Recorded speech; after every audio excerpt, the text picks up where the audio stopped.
Here we go. Here we go.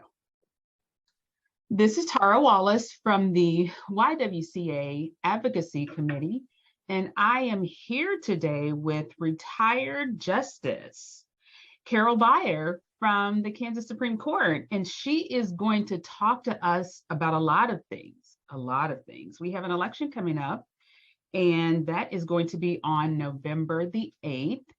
And we want to get some thoughts and opinions and just anything that she wants to tell us about judges and the election and whatever comes up. So how about we get started with you telling us a little bit about yourself and your tenure on the Kansas Supreme Court. Great. Happy to be here, and thank you very much for the invitation. You're welcome.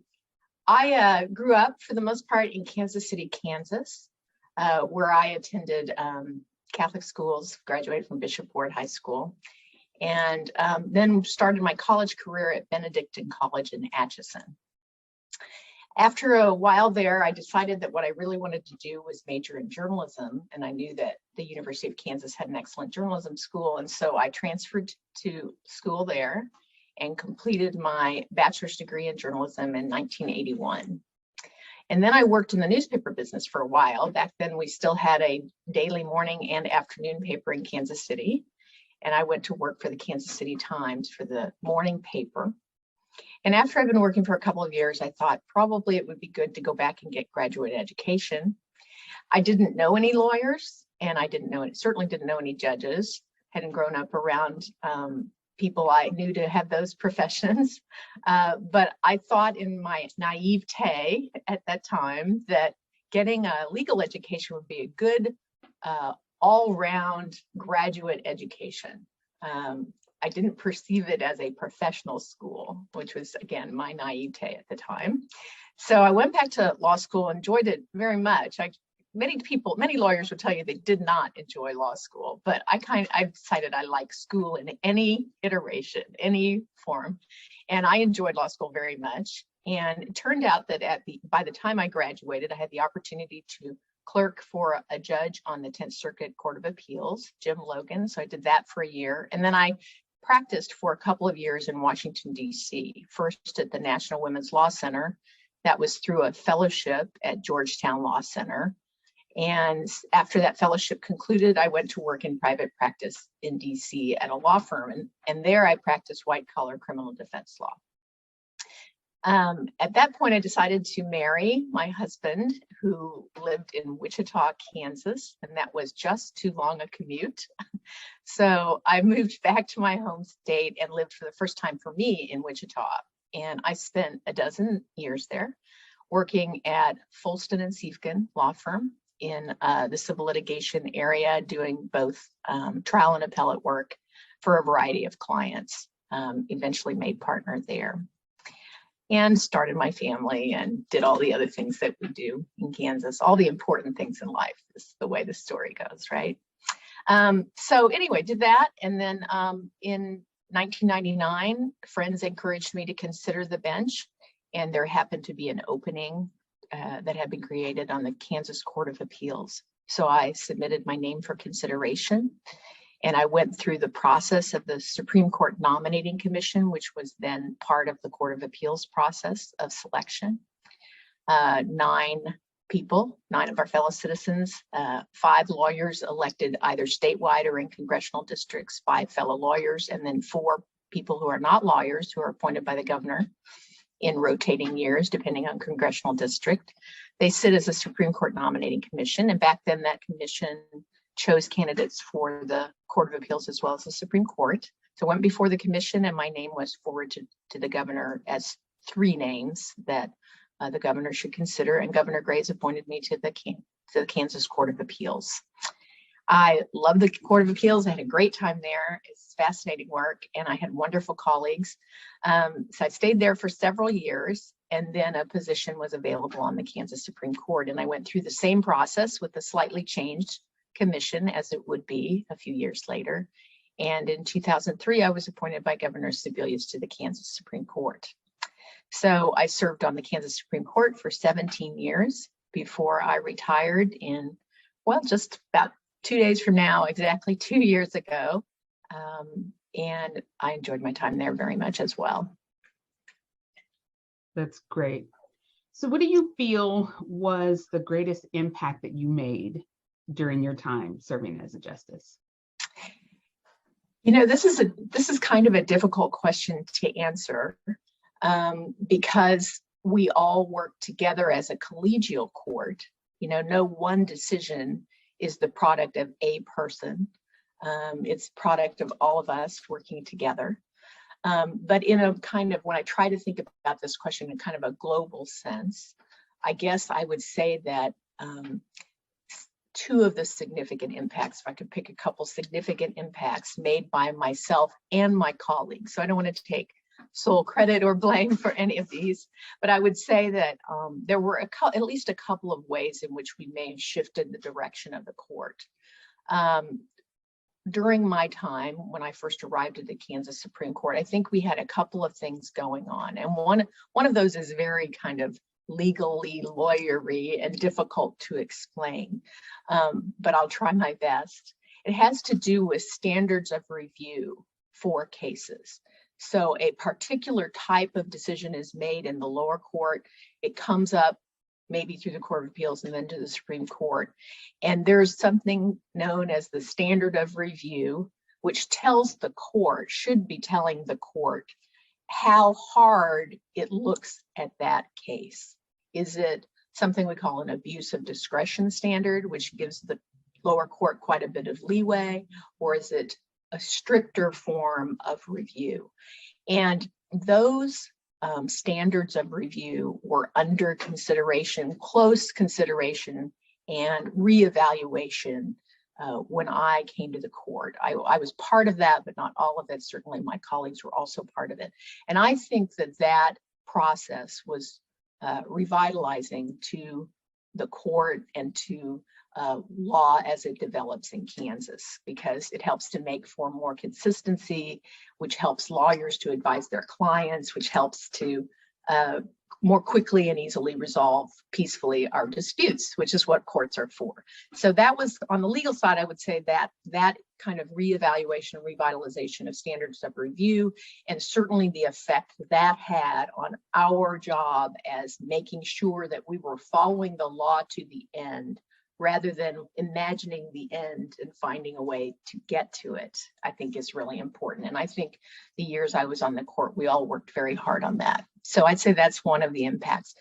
The other impact really has to do with the other job of the Kansas Supreme Court, which again, I described my earlier naivete about the law. I will say this, that even on the Court of Appeals, I was naive about the huge administrative task that the Kansas Supreme Court also performs. They are the board of directors for the entire Kansas judicial branch. The Chief Justice is in essence the chairman of the board, and the other justices are the board members. And during the time I was on the court, that role also was under close examination and evaluation and adjustment to make sure that the court members were the people in charge of directing policy and administration. And that's a big part of the Kansas Supreme Court's job as well. And I think that was also affected a lot during the years I was on the court. Not solely to me, but me and my colleagues working together.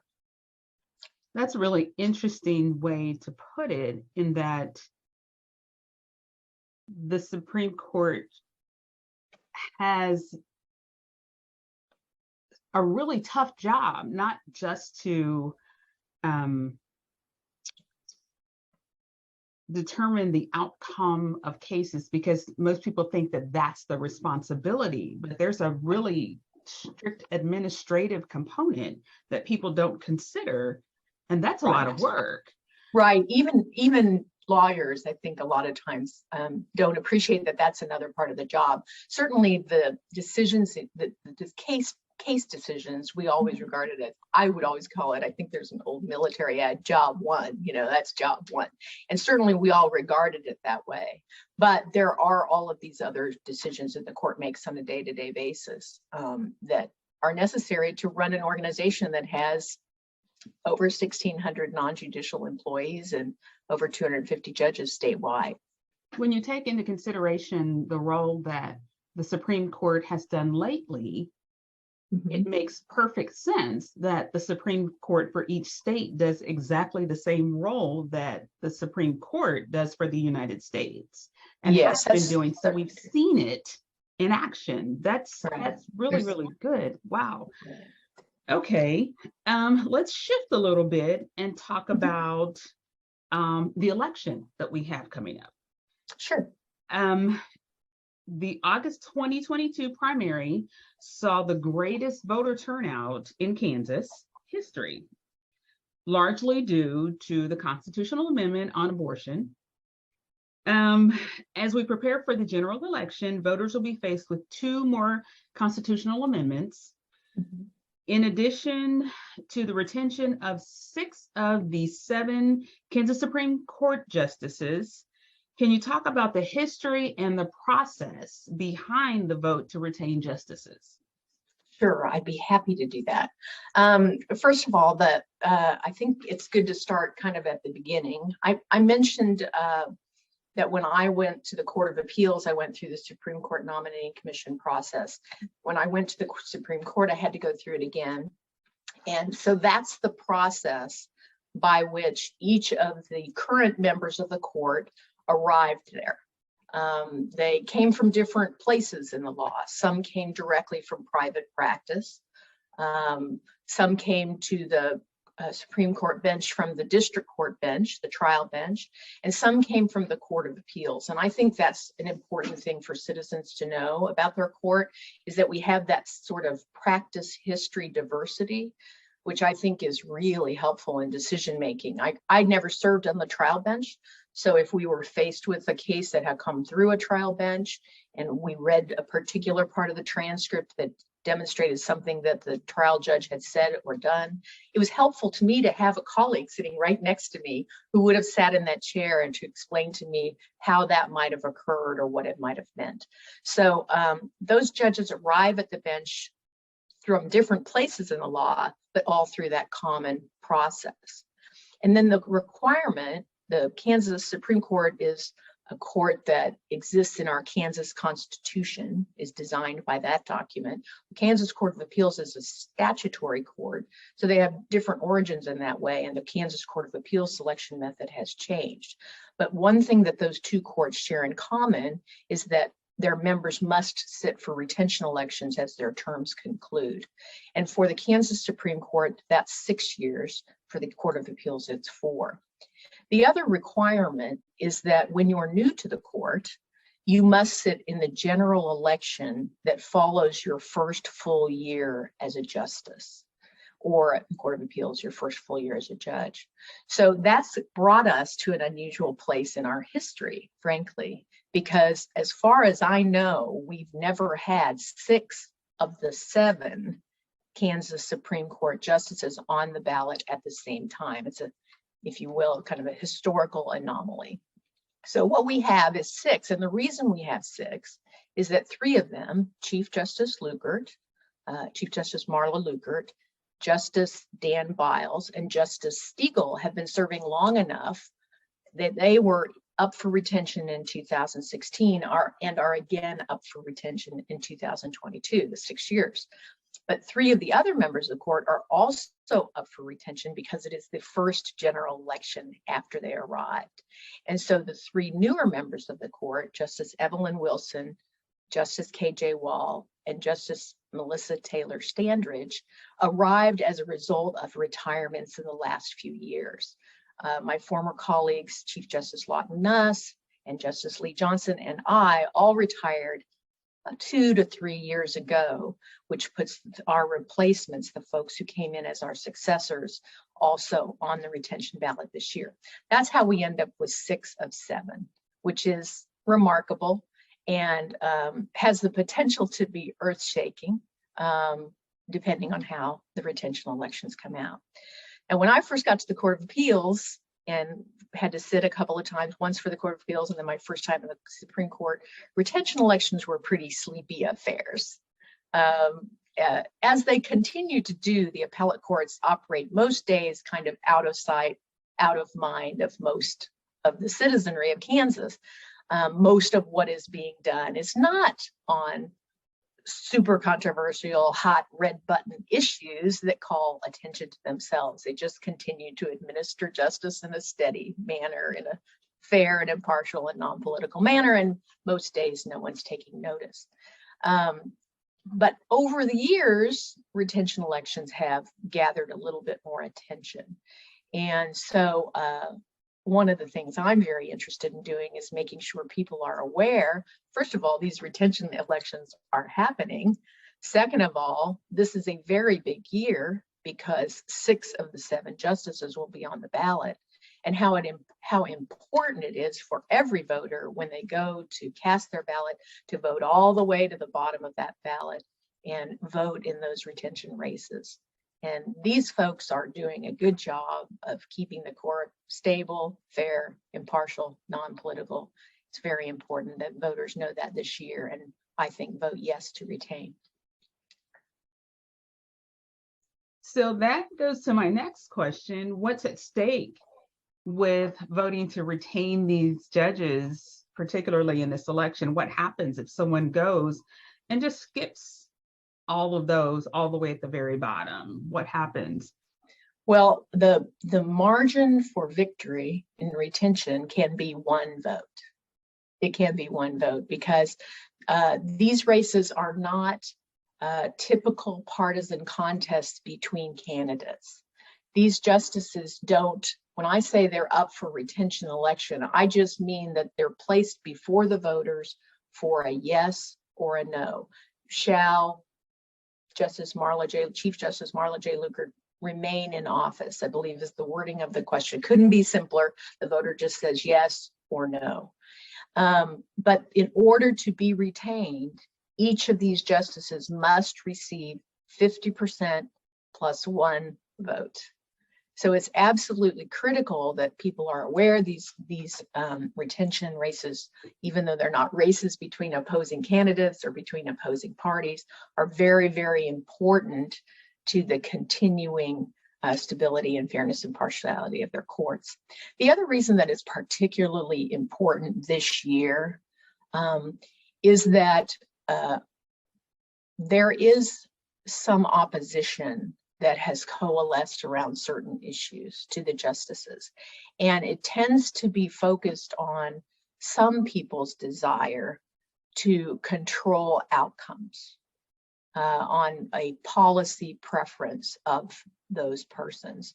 And I cannot emphasize enough that the court, the judiciary generally, has never been designed to achieve particular policy outcomes. I mentioned before result-oriented decision-making and how it's to be avoided by courts. They should go from the issues formed by the parties, the facts as proved in the lower courts, and then the governing law. They should go on that path to the result, rather than have a result in mind and then just figure out any justification for it. That's not the way judges judge. That's not the way good judges judge. And it's certainly not the way our Kansas Supreme Court justices do their work.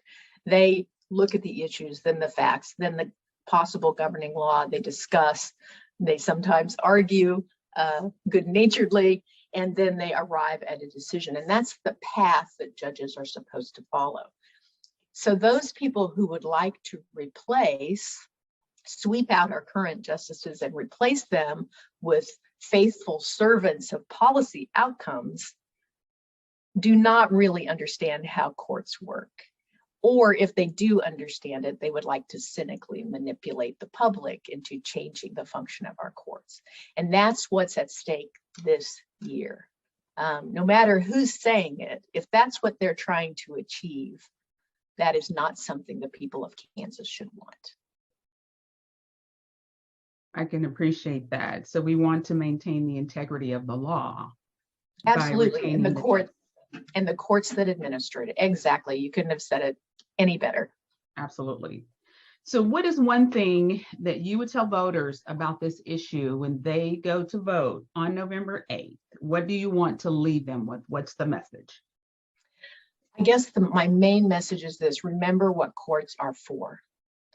We have every right as citizens and voters to expect actors in the two political branches of government to care about public opinion, to care about what voters want or constituents want, to make decisions based in part on their personal preferences and beliefs, to follow a party platform. That's the way legislative actors and executive actors should function and do function, and that we have every right to expect that of them. But that is not what we should expect of the judicial branch. We should expect the different approach that I have described. We should expect good judges to honor their oaths and be guided to decision by the issues framed by the parties, the facts as demonstrated by admissible evidence, and finally, the governing law. They should look at those items and only those items when deciding cases. Our justices do that. They deserve your yes vote on November 8th. And on that note, we are going to end it. That is perfect. Judge Beier, I appreciate you coming today. Thank you so much for inviting me, Tara. Absolutely. You guys, we're going to get this posted. If you have any questions or want to know any information, Judge Beier, where would you recommend that anybody watching this go to get more information on any of the judges that are going to be on the ballot? There are a couple of websites I'd like your viewers to be aware of. The first is just the General Judicial Branch website, the official website, which is kscourts, COURTS.org. You can see biographical information about the various justices and judges at greater length than I have time to do today. So you can take a look at that. And the other thing that you can see at that website is what my former colleague, Justice Stiegel, describes as the judicial branch showing its work, the way that we used to be told in school when we took a math test. That is, you can read opinions. All the opinions that have been published are available on that website. And if you're curious about a particular one you see described in a news story or an issue that's been decided in one of them, you can go read it for yourself. So that's the first website I'd recommend to your exploration.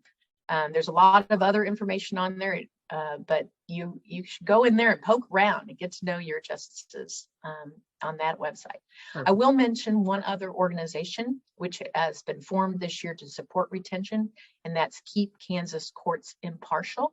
And that's the website. All of that run together, no dots, .com.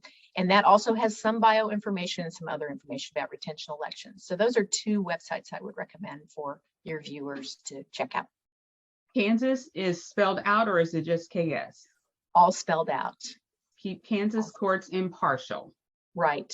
And I'm working with that organization to support the justices this year. Perfect. We'll put the links in the description for this. Oh, great. Thank you so much, Judge Beier. Appreciate you. You're welcome. Thanks so much. Have a great day. You too.